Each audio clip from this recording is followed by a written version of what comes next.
तो आज हमारे NCERT line by line series का डे 1 है और आज हम शुरू करने वाले हैं माइक्रोब्स इन ह्यूमन वेलफेयर। अब इस चैप्टर में माइक्रोब्स और जो ह्यूमंस और रिलेटेड होते हैं माइक्रोब्स उन उसके बारे में बात हो गई है। इसमें ये 6 टॉपिक्स हैं, तो हम इस चैप्टर को 6 पार्टों में डिवाइड करके पढ़ेंगे। अब ये वाला पार्ट हम स्किप कर देते हैं, यहाँ से शुरू करते हैं। Microbes are present everywhere in soil, water, inside our bodies and other animals and plants. मतलब माइक्रोब्स जो होते हैं वो ओमनीपोटेंट होते हैं, मतलब हर जगह प्रेजेंट होते हैं।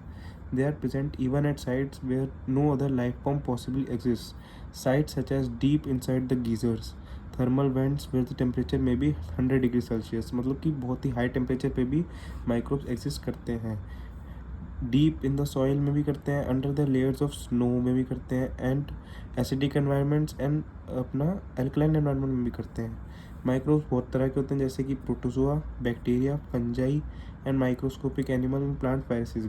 ये सारे टाइप के फंजाई होते हैं। Viroids and also prions that are proteinaceous infectious agents. अब ये इसमें यहाँ पे इंपॉर्टेंट बात बताई है इसने कि जो प्रायंस होते हैं वो प्रोटीनिशियस होते हैं। इससे क्वेश्चन भी आते हैं, तो इसको भी याद करना पड़ेगा। Microbes like bacteria and many fungi can be grown on nutritive media to form colonies that can be seen with the naked eyes। मतलब कि जो अपना फंजाई होते हैं वो न्यूट्रिटिव मीडिया यानी कि जो खाने वाली मीडिया होती है उस पर ग्रो करते हैं कॉलोनीज की फॉर्म में, और उन्हें नेक्ड आई से भी मतलब कि अपनी आंखों से भी देखा जा सकता है। इसके लिए कोई माइक्रोस्कोप की ज़रूरत नहीं होती। और इन कल्चर को मतलब बहुत ही जो साइंटिस्ट लोग होते हैं वो स्टडीज़ के लिए भी यूज़ करते हैं। अब इस पेज पे आ जाते हैं हमारे सारे डायग्राम्स। इसमें पहले बैक्टीरियोफेज का डायग्राम है जिसमें ये लेबलिंग है। नीचे वाला प्रॉन्ग्स है, ये पिन्स है, ये प्लेट है, और ये टेल एंड कॉलर, और ऊपर वाला हेड। अब ये सारी लेबलिंग आपको करनी पड़ेगी और याद भी करना पड़ेगा, इससे भी क्वेश्चन आते हैं। फिर ये वाली एडिनो वायरसेस की अपना अपना डायग्राम हो गया, और ये अपने कॉलोनीज़ हो गई। ये बैक्टीरियल कॉलोनी है, फंजाई कॉलोनी है। अब आ जाते हैं इस पे। In chapter 7, you have read that microbes cause a large number of disease in human beings. They also cause disease in animals and plants. तो चैप्टर 7 जो था हमारा उसमें बताया था जो कि था ह्यूमन हेल्थ एंड डिजीज़, उसमें बताया था कि अपना जो है माइक्रोब बहुत सारे डिजीज़ कॉज करता है एनिमल्स और प्लांट दोनों में। अब इसके बारे में यही बात हो रही है। और they also but this should not make you think that all microbes are harmful. Several microbes are useful to man in diverse ways. Some of most important contribution of microbes to human welfare are discussed in this chapter। मतलब कि जो microbe होते हैं वो harmful भी होते हैं but कुछ वेज में अच्छे भी होते हैं हमारे लिए, इंसानों के लिए, तो वो बताया गया इस चैप्टर में। अब इसी पर बात करते हैं। पहला टॉपिक शुरू कर दिया उन्होंने, microbes in house hold products. You would be surprised to know that we use microbes or products derived from them every day. A common example is the production of curd from milk। अब ये तो सबको पता है कि curd जो होता है मिल्क से वो बनाते हैं हम। लैक्टोबैसिलस जो बैक्टीरिया होता है वो उसे बनाने में मदद करता है, जिसे कि LAB भी बोलते हैं, जैसे इसमें लिखा भी है, commonly called LAB, lactic acid bacteria. अभी फुल फॉर्म में ये भी आती है। Grow in milk and converted to curd. मतलब कि मिल्क में जब ये बैक्टीरिया ग्रो करता है तो ये उसको कर्ड बना देता है। वो कैसे बनाता है? वो ऐसे बनाता है कि during growth the LAB produce acids and that coagulate and partially digest the milk protein. अब ये लाइन बहुत इंपॉर्टेंट है।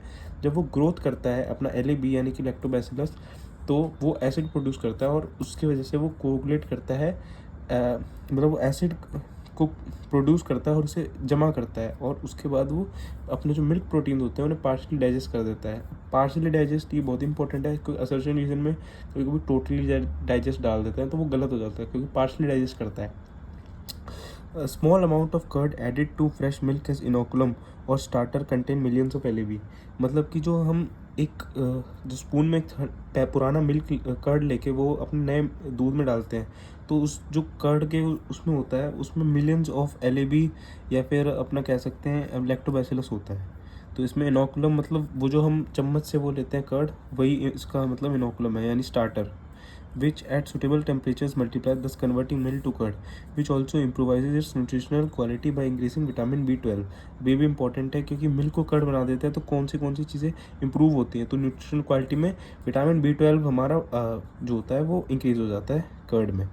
इन our stomach to LAB play very important very beneficial role in checking disease causing microbes. अब LAB जो होता है वो stomach में जाके डिजीज कॉजिंग माइक्रोब्स को चेक करता है, मतलब डिजीज़ कॉज करता है उन्हें कम कर देता है। अब The dough which is used for making foods such as dosa and idli is also fermented by bacteria. The puffed up appearance of dough is due to production of CO2 gas. अब जो dough होता है जो use करते हैं डोसा और इडली में, वो भी बैक्टीरिया के द्वारा ही फर्मेंट करा जाता है. जो पफ्ड अप जो अपीयरेंस होती है वो डो की, वो CO2 गैस की प्रोड्यूस होने से आती है, जो कि बैक्टीरिया ही प्रोड्यूस करता है फर्मेंट होने पर. अब आता है similarly the dough which is use for making bread is fermented using baker's yeast. अब जो डो जो ब्रेड बनाने में यूज़ करते हैं उसको जो फर्मेंट करता है उसका स्पेसिफिक ईस्ट होता है, उसको बेकर्स ईस्ट बोलते हैं, बेकर्स ईस्ट. और उसका जो साइंटिफिक नेम होता है वो होता है saccharomyces सर्वेसी. A number of traditional drinks and food are also made by fermentation of microbes. Toddy एक ड्रिंक होती है, traditional drink south in India, जो कि और fermenting SAP from palms. SAP को फर्मेंट करता है तब बनती है टॉडी. साउथ की ड्रिंक होती है. Microbes are also use to ferment fish, soybean and bamboo shoots to make foods. जो अपना फर्मेंटेड फिश होते हैं, सोयाबीन होती है और अपना बैम्बू शूट्स होती है, उसे भी फूड बनाने में जो फर्मेंट करेंगे तो फूड बनता है उससे, तो माइक्रोब उसमें भी यूज़ होते हैं. चीज़ भी एक आइटम है जिससे माइक्रोब जो होते हैं अपना फर्मेंट करके चीज़ बनता है. उसके बाद different varieties of cheese are also known by their characteristic texture, flavour and taste. The specificity coming from the microbes used. अलग अलग माइक्रोब जो अलग अलग फर्मेंट करते हैं उससे अलग अलग वैरायटी के चीज़ बनते हैं. उनके अलग अलग टेक्सचर होते हैं, फ्लेवर होते हैं, टेस्ट होता है. फॉर एग्जांपल जैसे स्विच चीज़ होता है उसमें लार्ज होल होते हैं, उसमें large amount of CO2 release होती है, क्योंकि उसमें जो बैक्टीरिया यूज़ करते हैं फर्मेंट करने में वो होता है प्रोपाइनियोबैक्टीरियम शर्मानी. और जो रोकफर्ट चीज़ होता है वो राइपन होता है, growing by specific fungi on them which gives them particular flavour. Roquefort cheese होता है उसमें अलग तरह के फंजाई यूज़ करते हैं उससे पर्टिकुलर फ्लेवर देने के लिए. अब इसमें क्वेश्चन आ जाता है, state materials produce by bacteria and fungi. अब बैक्टीरिया ने कौन से मटेरियल्स बनाए? Curd, dough, dosa, idli, Swiss cheese. Fungi ने रोकफर्ट चीज़ और ईस्ट ने डो, बेकर्स ईस्ट यानी कि, जो कि सब अपना सैक्रोमाइसिस सर्वेसी. अब सेकंड टॉपिक इसका शुरू करेंगे हम अगले पार्ट में. Thank you so much for watching. ऐसे और एनसीईआरटी स्निप्स के लिए लाइक एंड फॉलो.